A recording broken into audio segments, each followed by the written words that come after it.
Hey, it's Patrick Grosser with Fathom Realty, and today I'm going to share with you 3 strategies you can utilize to achieve your goals in today's Cincinnati real estate market. It doesn't matter whether you're buying or selling or even doing both. We've got some specific strategies that are going to put you on the right path to achieving your goals. But first we need to understand what's going on in the market right now, compare it to how it was going last year. So we're going to take a look at week 30, which is this past week, and compare it to the same week in 2020 to see how we measure up. First of all, new listings are down 1% compared to the same week last year. Not a big change, but considering we already have low inventory, buyers and agents alike would definitely like to see more inventory. We'd like to see some growth in new listings. We actually see a small drop compared to last year. Closings are down 10% compared to last year. That's generally not good news for buyers, sellers, agents, even homeowners in general. We'd like to see more activity in the marketplace, meaning number of closings, compared to last year because the pandemic was still going on last year, and obviously we're still kind of climbing out of that in some ways. But we'd like to see an increase in the number of closings compared to last year. We just see, at least this week, we see a drop of 10%. So we'll keep an eye on that to see if that becomes a trend. Some good news for sellers. Once again, we have a huge increase compared to last year in average sale price. We have a 20% rise in your average home value. So average sale price up 20%. Awesome news for sellers. Of course, that's bad news for buyers. It makes it difficult for buyers to afford homes. The historically low mortgage interest rates are helping with that a little bit, but it's definitely putting a lot of pressure on buyers, especially first-time buyers right now, to try to afford a home. We do see some evidence recently here in Cincinnati and other parts of the country where we're seeing, although we're still seeing lots of listings sell over list price, often in multiple offers, we're not seeing quite as many offers as we were. So instead of maybe receiving several offers, we're only getting a few. So it's still very difficult and challenging for buyers, but it seems like the seller's leverage is starting to fade a little bit. They still have the leverage, by and large. It's not even close. It's still a seller's market, very much so, but we're starting to see some evidence that maybe the leverage for sellers is starting to fade just a little bit. Average days on market compared to last year is down 57%. So it's taking about 9 days on average to go from active to pending right now. Most listings are actually selling a lot faster than that. This just accounts for those that are also taking longer on the market. Maybe they're distressed properties or maybe they weren't marketed properly. Inventory right now is at 2.68 months. So that's about 3 1/3 months short of equilibrium, which would be 6 months, where buyers and sellers would have equal leverage in negotiations. So we're very much a seller's market, as I mentioned, for that reason, just low inventory. But also interesting to know is that 37% of that 2.68 months is active or coming soon. That accounts for about 1 month worth of active or coming soon inventory, which just means that 2/3 or 63%, so roughly 2/3 is actually pending or under contract, which means the sellers have already accepted an offer. It hasn't closed yet, so it's still considered inventory. But again, about 1 month worth of active or coming soon inventory for buyers to choose from. So if you're looking for a house, you've been searching, you've definitely felt that there's really not that much to choose from. What that means, 1 month's worth of inventory, is that theoretically, if there was no new listings to come to market for a month, then all of those listings would be sold and there would be literally nothing available. So a little bit scary to think that we only really have 1 month worth of inventory that's active right now. So we're very much in a seller's market. So if you are considering selling your home, you're thinking about taking advantage of the seller's market. I did mention we've seen some evidence here that there's, although still multiple offers, still selling over list price in many cases, we are seeing fewer offers. So instead of getting 7 to 10 offers, we might be getting 2, 3, or 4. That's still great for the seller historically, but not as crazy as it was maybe a month or 2 ago. So we're starting to see, from a seller's point of view, your window of opportunity might be starting to close here. So if you are considering a move already and you haven't sold your home yet, you definitely want to take advantage of this historic seller's market before it's too late.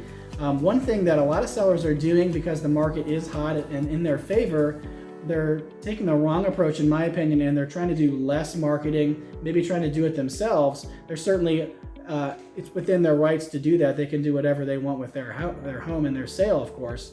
But I strongly recommend doing more marketing right now than the average agent does to make sure that we're taking full advantage of the market conditions, cashing out all of the equity you can, getting every single penny out of the sale of your home while you can, and also get the best terms, like not having to pay for the buyer's closing costs, not having to do a bunch of repairs for the buyers, and also getting the perfect closing date that's most convenient for you.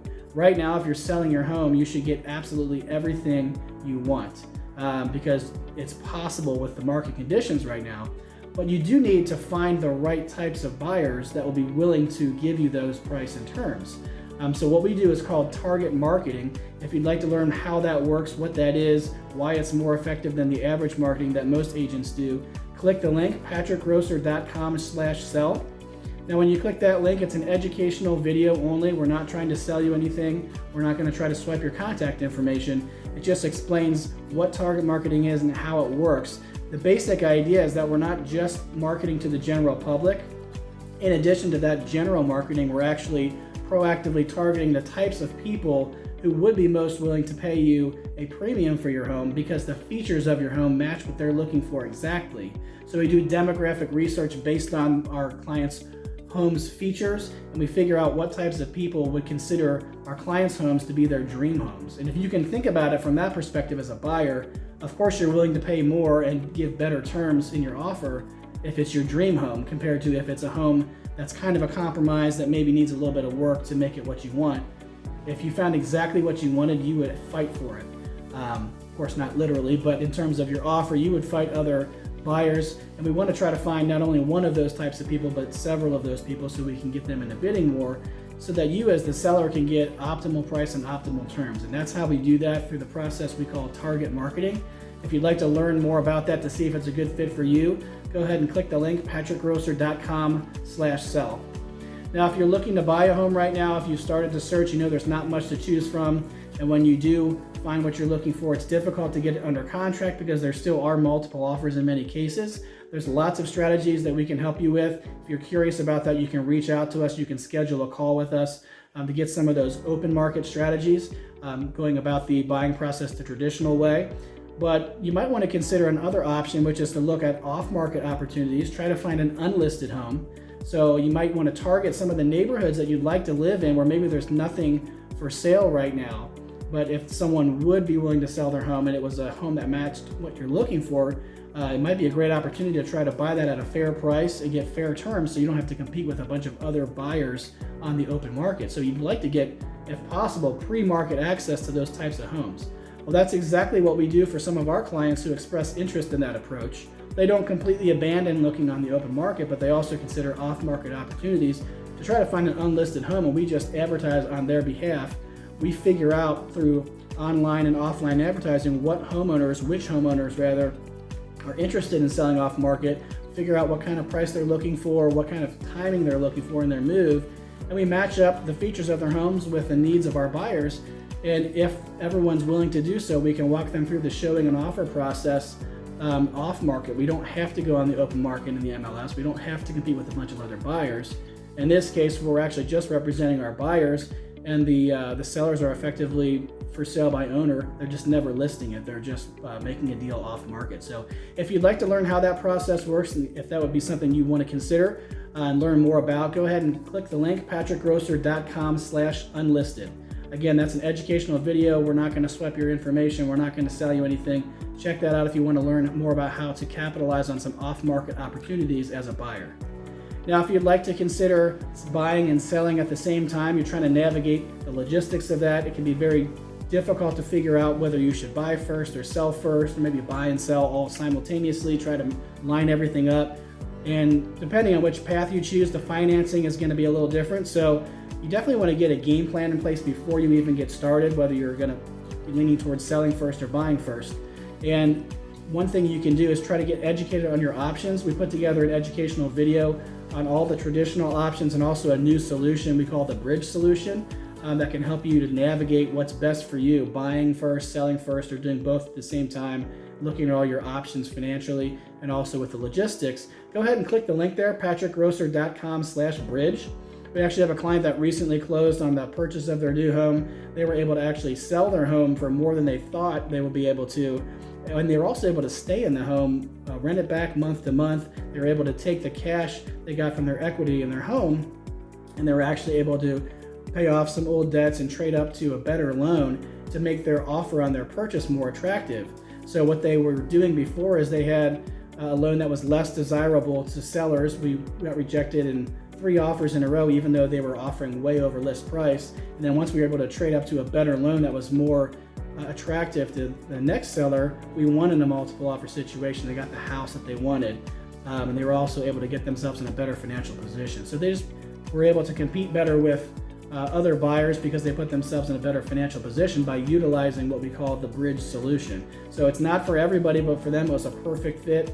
They were certainly skeptical at first because they didn't understand, it sounded like it was too good to be true, but we walked them through that process and they couldn't be happier about it. So if you're curious about how that might work for you, if you're buying and selling at the same time, consider the bridge solution, but at least also consider all your traditional options. Get yourself a game plan in place so you can be on the right path toward achieving your goals there. If you're buying and selling at the same time, click the link patrickgrosser.com/bridge. Now, I hope this information is helpful to you. We do buyer-seller tips and strategies, market news for Cincinnati real estate here 2 or 3 times a week. So if you like this information, you want to get more of it, go ahead and hit the like button. I'm sure you know by now how algorithms work, whether you're watching on Facebook or YouTube. That'll just make sure that we're getting our videos to you more often, that you're getting the types of content that you enjoy, that you think is useful. If you'd like to take that a step further, you don't want to miss any of our videos that we do in the future, go ahead and follow our Facebook business page, turn on notifications. That's the only way to make sure you do get those notifications for our videos that are coming out and you don't miss anything. If you're on YouTube, you can subscribe to our channel, Patrick Grosser-Cincinnati Realtor. And by the way, if you have any topics that you'd like for us to cover in the future, anything that you don't see in our timeline and playlist or on our YouTube channel, and you'd like us to cover those in the future, we'd be happy to cover those topics for you. Even if you have a specific question and we can answer that in a video format, we would be happy to educate you on that, answer those questions for you, because not only can we educate you, but chances are there's somebody else here in our audience, in our community, that has the same questions and is interested in those same topics. So go ahead and drop those in the comments for us. I'm Patrick Grosser, and thanks for watching.